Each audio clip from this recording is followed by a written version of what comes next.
সুজির এই রেসিপিকে আপনারা সুজির হালুয়া না সুজির সন্দেশ নাম দিবেন, সেটা অন্তত একবার রেসিপিটা ট্রাই করার পর আপনারা নিজেরাই ডিসাইড করবেন। দেখতে পেরেছেন যে আমি এখানে কিন্তু গরুর দুধের সর থেকে ঘি তৈরি করেছি, তাই দুধের সরটা একেবারে পুড়িয়ে না ফেলে দুধের সরটা আমি কিন্তু আলাদা করে রেখে দিয়েছিলাম ঘি থেকে, প্রায় 1 কাপ পরিমাণ হবে। তো এটাই আজকের এই সন্দেশের মধ্যে আমি ব্যবহার করব। তো প্রায় 2 কাপ আমি গরম দুধ নিয়েছি, সেখান থেকে প্রায় হাফ কাপ পরিমাণ গরম দুধ নিয়ে আমি এখানে হাফ কাপ সুজি ভিজিয়ে রেখে দিলাম একটা বাটির মধ্যে। তারপরে এখানে 3টে এলাচ নিয়েছি, এলাচের ভেতরের যে দানাটা থাকে সেটা আমি ভালোভাবে গুঁড়ো করে নিচ্ছি।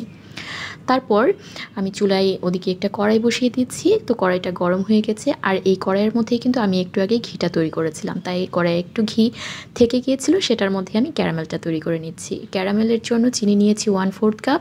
তো চুলার আঁচটা অবশ্যই লোতে রেখেই ক্যারামেলটা তৈরি করে নিতে হবে। তারপর চিনিটা একেবারে গলে গেলে এরকম একটা সুন্দর কালার আসবে, তখন আমি 1.5 কাপ যে দুধ আমি আলাদা করে রেখেছিলাম সেই দুধটা মিক্স করে নিলাম। তারপর এটা আমি একটু ছেঁকে নিচ্ছি, কারণ কড়াইয়ের মধ্যে যেহেতু ঘিয়ের কিছু পুরা অংশ থেকে গিয়েছিল, তার জন্য। আপনারা যদি প্লেন কড়াইয়ের করেন তাহলে ছাঁকার কোনোই প্রয়োজন নেই। তারপর দুধটা অ্যাড করার পর আমি অন্য একটা পাত্রে আমি ট্রান্সফার করে নিয়েছি। তারপর যে সুজিটা ভিজিয়ে রেখেছিলাম সেটা দিয়ে দিলাম, আর দুধের সরটা যেটা আমি ঘি থেকে আলাদা করেছিলাম সেটা দিয়ে দিলাম।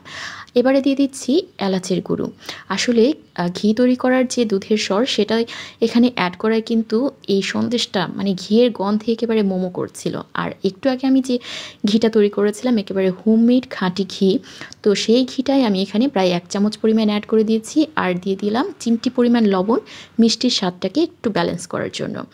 তো আপনারা যদি এখানে দুধের সরটা এভাবে না থাকে, আপনারা ডিরেক্টলি কিন্তু গরুর দুধের সরও ব্যবহার করতে পারেন হাফ কাপ পরিমাণ, এতেও কিন্তু টেস্টটা ভালো আসবে। তবে ঘিটা অবশ্যই চেষ্টা করবেন অ্যাড করার।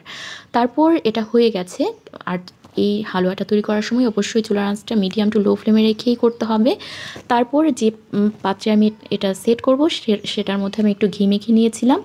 তারপর এটা কিন্তু আমি ফ্রিজে সারা রাত রেখে দিয়েছিলাম। তো আপনারা কিন্তু চাইলে এটা আধা ঘন্টা বা 1 ঘন্টার মতো ফ্রিজে রেখে দিতে পারেন। তো পরের দিন সকালবেলা আমি ফ্রিজ থেকে বের করে দেখতে পাচ্ছেন এটা কিন্তু একেবারে সেট হয়ে গেছে। তো চৌকো চৌকো করে কেটে নিয়েছি।